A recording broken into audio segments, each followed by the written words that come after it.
Hi guys, this is Tablet-News.com and I'm here with the Huawei P8 Max, a mega phablet, and this device was launched with the Huawei P8 and P8 Lite last year in the spring of the year 2015.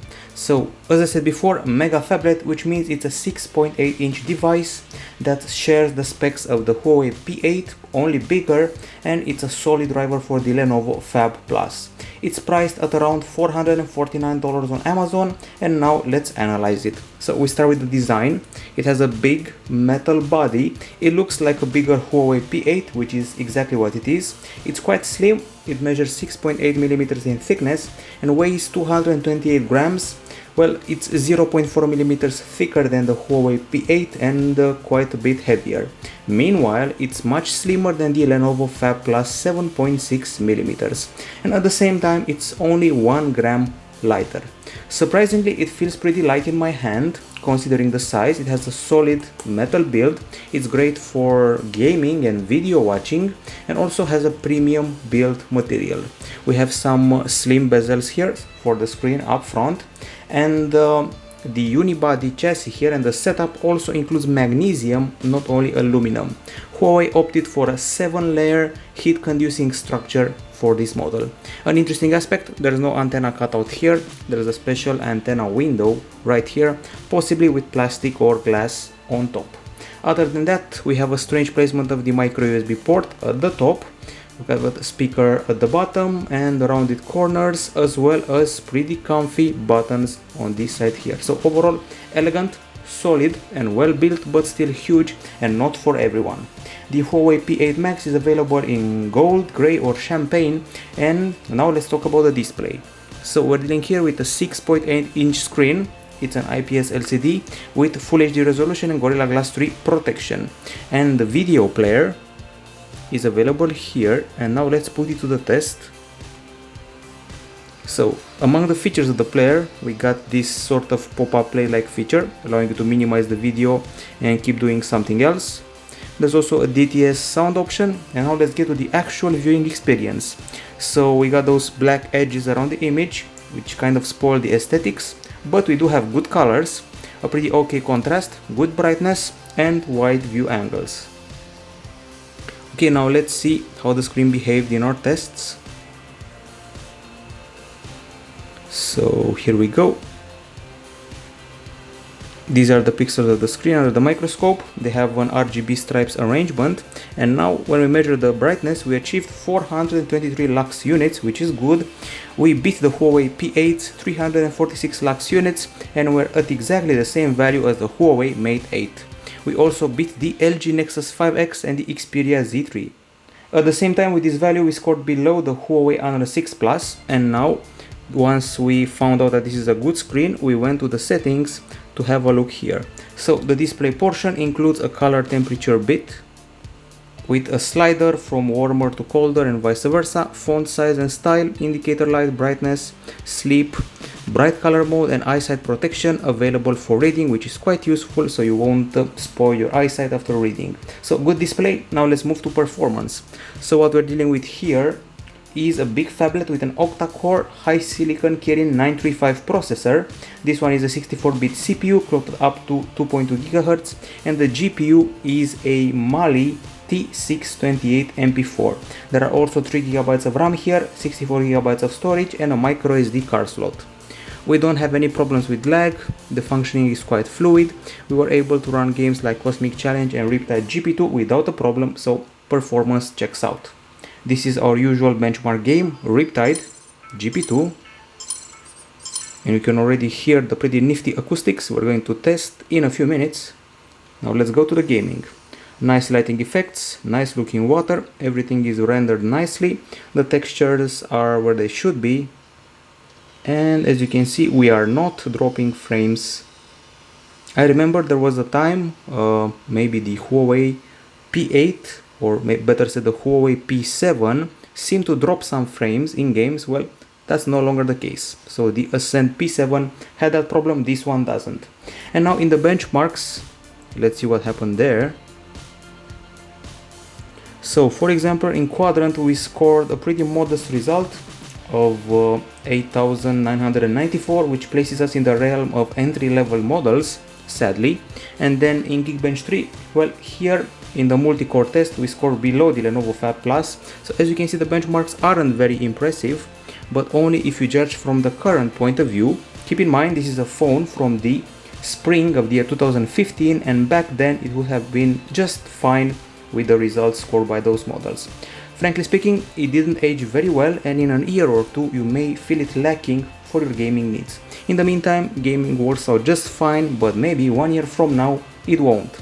We also did some temperature tests and achieved 34 degrees Celsius after playing the game Riptide GP2 for 15 minutes, and then we scored 33 degrees Celsius after the intensive benchmark GFX bench, so there's no overheating here. When it comes to the battery, we have a pretty impressive 4360 mAh unit, which is clearly above the Lenovo Phablet Plus 3500 mAh unit. And let's see how we did in our usual tests. So in the HD video playback test, we scored 9 hours and 55 minutes, which is just okay, doesn't break records, but at the same time it's good enough to watch a whole season of TV show. And we scored below the HTC One M8, Sony Xperia Z3, but somehow we beat the Huawei Mate 8 at the same time. We did the PC Mark test with a pretty good result, 7 hours and 28 minutes, still below the Huawei Honor 4X and the Xiaomi Mi 5, but above the famous HTC 10. When it came to the charging, well, we required 3 hours and 2 minutes, which is very long.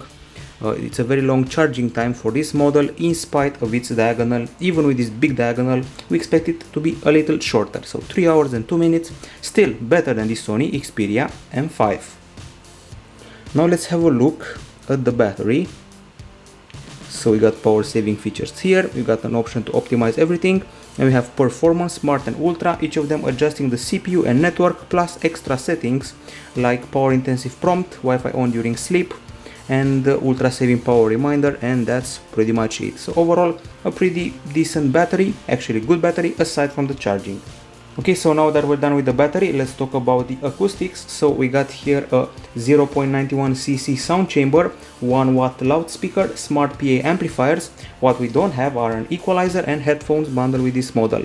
This is the music player, that's what it's all about, minimalistic and simple. And now let's turn straight to music playback.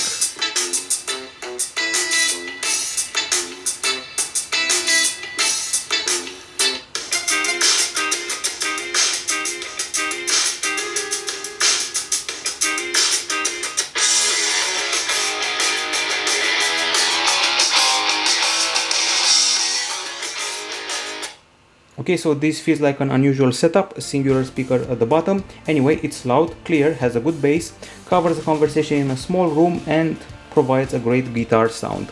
We also did a test with our decibel meter, and we achieved a very impressive 88.7 decibels, which means this is a top 10 phone from all the phones we tested. It's almost to the level of the Galaxy S6, beats the LG G5 and Galaxy S6 Edge Plus. We are promised 24-bit acoustics, DTS, we also have FM radio, FLAC support in the player, so overall great acoustics. Too bad we don't also have headphones.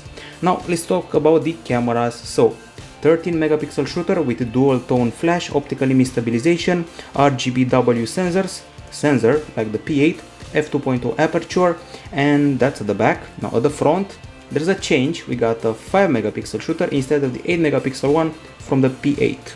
Now the camera app doesn't exactly open very fast, or better said, doesn't exactly start up very fast. We're expecting a bit more, and here we go. And also the interface is very minimalistic, typical for a Huawei phone.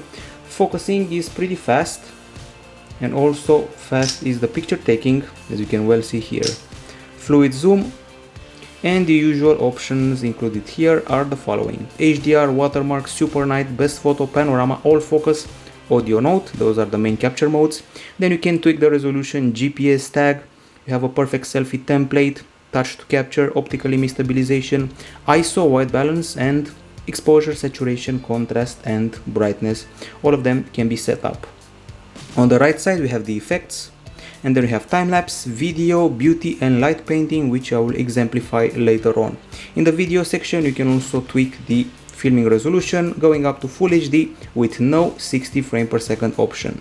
So that's the camera interface. Time to go to the gallery and see how many shots we've taken. So there are almost 90 of them, and we started off on a sunny day in June with excellent colors, in spite of the fact that many cameras would be tempted to burn the shots because of the strong sun. We had no such problems. Some over sharpening occurred, but in general the colors and clarity were spot on. We got perfect flower close-ups, great details in both close-ups and landscape. So this one is a landscape shot. I'll keep zooming in and still there will be no detail loss, so that's nice. Okay, then we tested the zoom in while taking shots. So zoom in level 1 and level 2. Only at level 2 you'll feel some details being lost. Nice texture of the flowers and of the buildings we caught here. Good exposure, and frankly speaking the selfie was a bit underwhelming compared to what the Huawei P8 offered. In general I was happy with the clarity, exposure, white balance and other such things, and we didn't have any failed shots, not one blurry shot here, which is quite impressive. Nice textures here, and the sky felt a bit artificial for my tastes. Okay, we proceed with the gallery. The posters came out very fine. We also played in bright situations like this. As you can see, the sky is severely burned, and then we got to an area where we could play with the focus as we pleased. So we can focus on this metal ball here or on the building behind it. This is what the all focus is all about. It takes a good camera to play like this.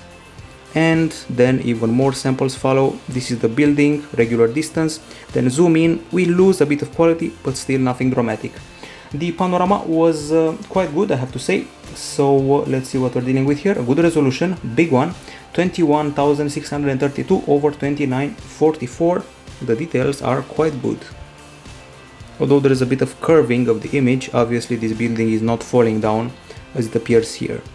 And here we're in the shade, where the colors look even better. As you can see, there's a bit of a roof here, so shade and everything is caught perfectly. Basically no objections here, great dynamic range, and we also had an HDR of a green panel, so regular shot, HDR shot with an excellent dynamic range. It's pretty much on par with the Huawei P8, it's great for the spring of 2015, and on par with the current Huawei Honor models, for example. The selfies are still a bit underwhelming. We also took nighttime shots, which are those ones. Not bad at all. We do have big street light halos, but the images get pretty clear, especially when you start using the flash, which actually sets up very clear and very realistic colors. We got great close-ups, an okay brightness. The fuzz specific to night shots was not present here, and I would place this model on par with the Samsung Galaxy A5 2016 when it comes to low light capture. So quite nice here, and super night mode makes the image even brighter. Now let's talk about the video. So we shot MP4 Full HD 30 frames per second and a bitrate of 19 mega per second. Let's look up the videos and see how we did. Okay, so trying to find those vids. Here's one of them. In spite of the strange rendering of the sound, the microphone here was quite good. What was not good was the exposure and dynamic range. Some of the images felt a bit burnt. The colors were okay. There was a slight problem and a slight bug with the panning. Once we panned, the camera tended to curve the image a bit, and when we zoomed in, we lost quite a bit of quality. Okay, so that was one example. Let's search for more. We also tested the optical image stabilization. I have to say, I was pleasantly impressed by that. We walked around, climbed a set of stairs, and then descended it, and the quality of the stabilization was quite good. There was a bit of refocusing at start, but the quality remained fine.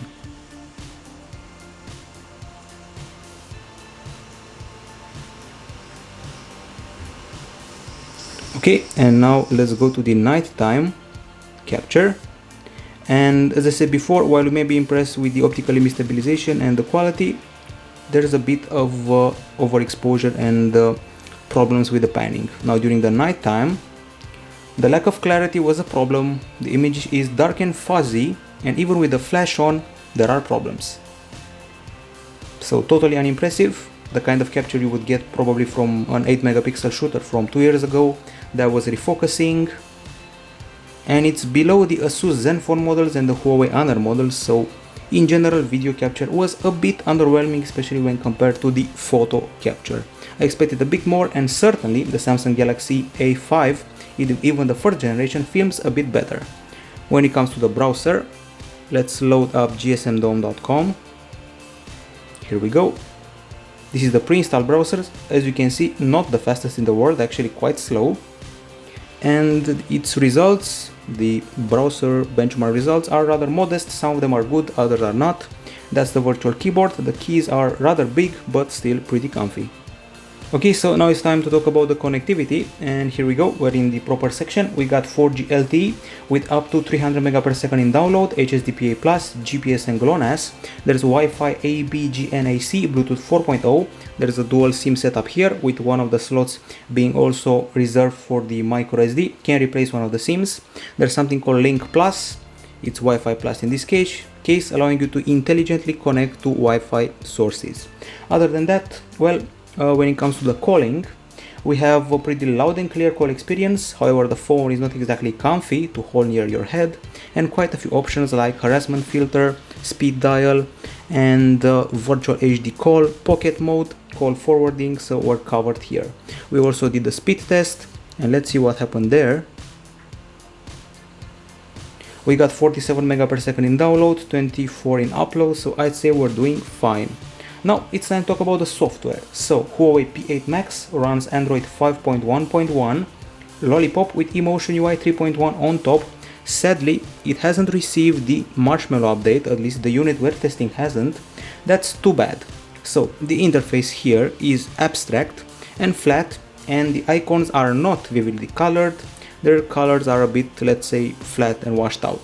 In the lock screen, you'll find the usual controls, which include the multimedia controls, share, remove, settings, and 4 shortcuts for apps. Then if you swipe down on the home screen, you can search for apps, contacts, and messages and see the recently used ones. Pinch the home screen and you get wallpapers, widgets, transitions, and more settings. These are the widgets. Most of them are stock.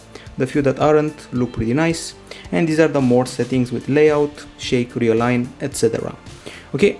The multitasking is done via thumbnails, as you can see here. Those are apps, and you swipe up to remove them. You can only get 6 at a time on the multitasking screen. Drop down section includes a timeline of notifications and quick settings shown like this. Speaking of settings, let's see what we have here. So connectivity options, home screen style, sound, storage, power saving, do not disturb, security. There is also voice wake up, so the phone can reply to you if you're calling for it and it's under the bed. We got motion control like flip to mute, raise to ear, and etc. Navigation bar settings, one hand UI, so you can simulate smaller diagonals doing something like this. Okay, got it. And we're back. And then we also have dual windows. You can perform a split screen action like this. Split the screen in two, use the browser in one bit, use the gallery in the other, and basically keep doing 2 things at once by splitting the screen. So in the settings area, we have more things to show you. In the more section, there is a suspend button, smart cover, smart screenshot, and gloves mode. Smart screenshot involves the knuckles used to capture a portion of the screen like this. So there's that.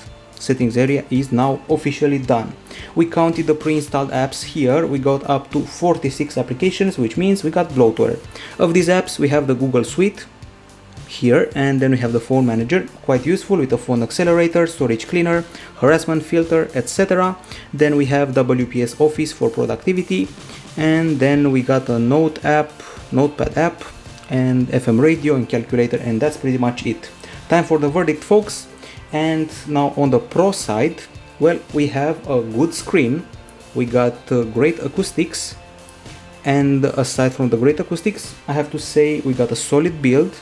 The performance is quite okay, the pictures are good, even in low light conditions, and the battery is also quite okay. This is our website, Tablet-News.com, where you'll be able to find a full text review of this device. So those were the pros. Now the cons. This one is a massive phablet, not for everyone. Charging is long, video capture could be better, it's stuck at Lollipop for now, has bloatware, and the selfie was rather unimpressive.